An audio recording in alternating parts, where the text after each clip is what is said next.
हुन्छ यहाँहरू सबैजनालाई जय मसीह। आजको सुन्दर समयको लागि प्रभुलाई धन्यवाद होस्।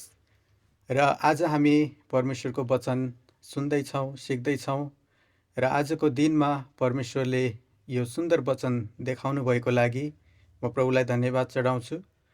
र प्रिय मण्डली, आजको दिन यो समयहरूमा परमेश्वरको राज्यको विषयमा परमेश्वरले हामीलाई गहिरो वचनको प्रकाश दिनुभएको छ र परमेश्वरको वचन तपाईको र मेरो जीवनमा एकदमै आवश्यक छ, जरुरी छ यी दिनहरूमा।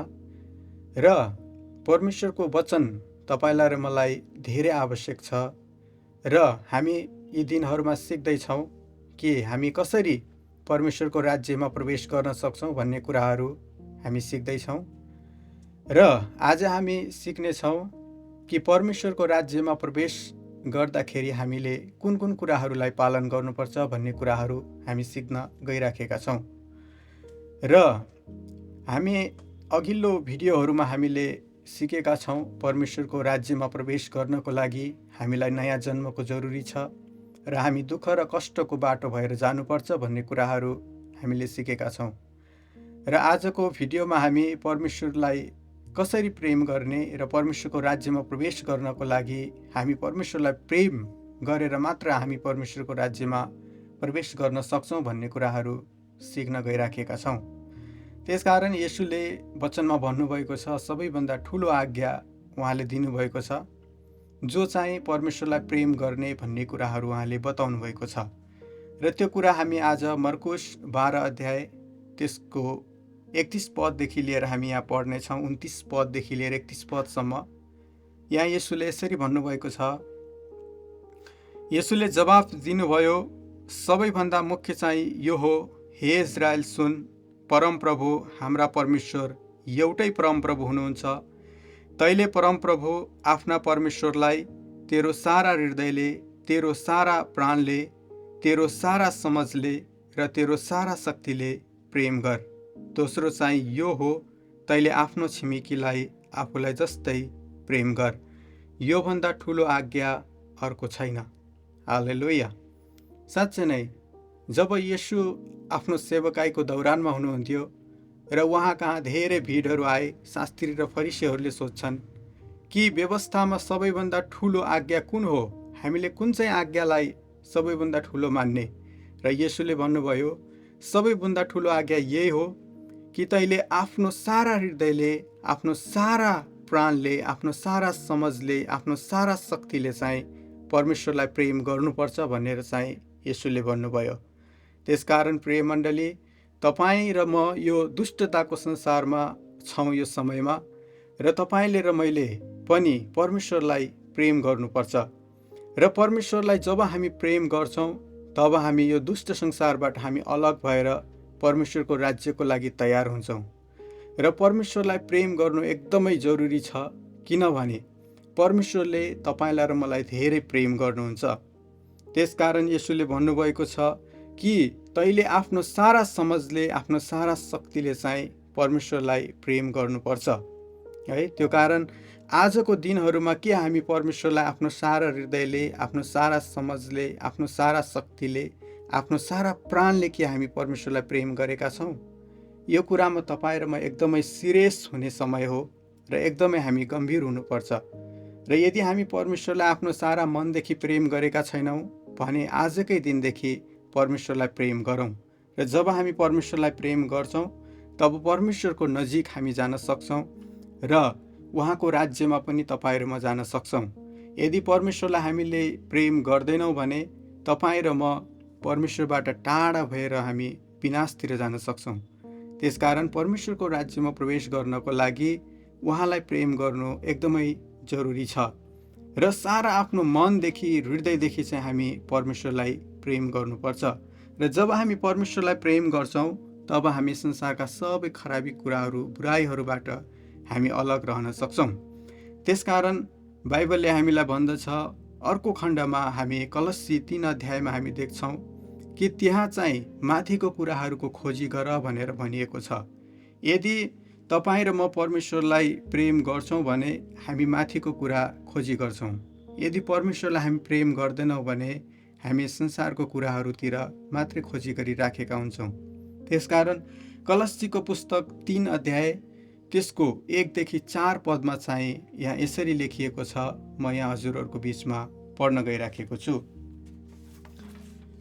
यसकारण यदि तिमीहरू ख्रीष्टसँग जीव उठाएका छौ भने माथिका कुराको खोजी गर, जहाँ ख्रीष्ट हुनुहुन्छ र परमेश्वरको दाहिने बाहुलीपट्टि बस्नु भएको छ। माथिका कुरामा मन लगाओ, पृथ्वीमा भएका कुरामा होइन, किनभने तिमीहरू मरेका छौ र तिमीहरूको जीवन परमेश्वरमा ख्रीष्टसँग लुकाइएको छ। ख्रीष्ट जो हाम्रो जीवन हुनुहुन्छ, उहाँ प्रकट हुनुहुँदा तिमीहरू पनि उहाँ सँगसँगै महिमामा प्रकट हुनेछौ। हालेलुया। प्रिय मण्डली, हामी माथिको कुराहरू, स्वर्गको कुराहरू खोजी गर्नु एकदमै जरुरी छ। र जब तपाईँ र म स्वर्गको कुराहरू खोज्छौँ, माथिको कुराहरू खोज्छौँ भने हामी परमेश्वरलाई प्रेम गर्छौँ। यदि माथिको कुरा हामी खोजी गरेका छैनौँ भने हामी परमेश्वरलाई प्रेम गर्न सक्दैनौँ। त्यसकारण आज हामी धेरै हाम्रो परिवारभन्दा पनि परमेश्वरलाई धेरै प्रेम गर्नुपर्छ। तपाईँ हाम्रो परिवार, आफन्त, इष्टमित्रहरू भनेको यस संसारको लागि मात्रै हो। र हामी परमेश्वरलाई प्रेम गर्छौँ भने त्यो अनन्तको प्रेम हो है, जो हामी चाहिँ बाइबलमा हामी देख्दछौँ। अब्राहम भन्ने एकजना व्यक्ति छन्। अब्राहमले चाहिँ आफ्नो सारा हृदयले परमेश्वरलाई प्रेम गरेको कुराहरू देख्छौँ। जब परमेश्वरले 49 वर्षको उमेरमा उनलाई एउटा छोरा दिनुभयो र त्यो छोरालाई चाहिँ उनले एकदमै माया गरेर, प्रेम गरेर राखेका थिए र परमेश्वरले भन्नुहुन्छ कि तैँले चाहिँ माया गरेको छोरालाई चाहिँ मेरो लागि बलिदान गर है।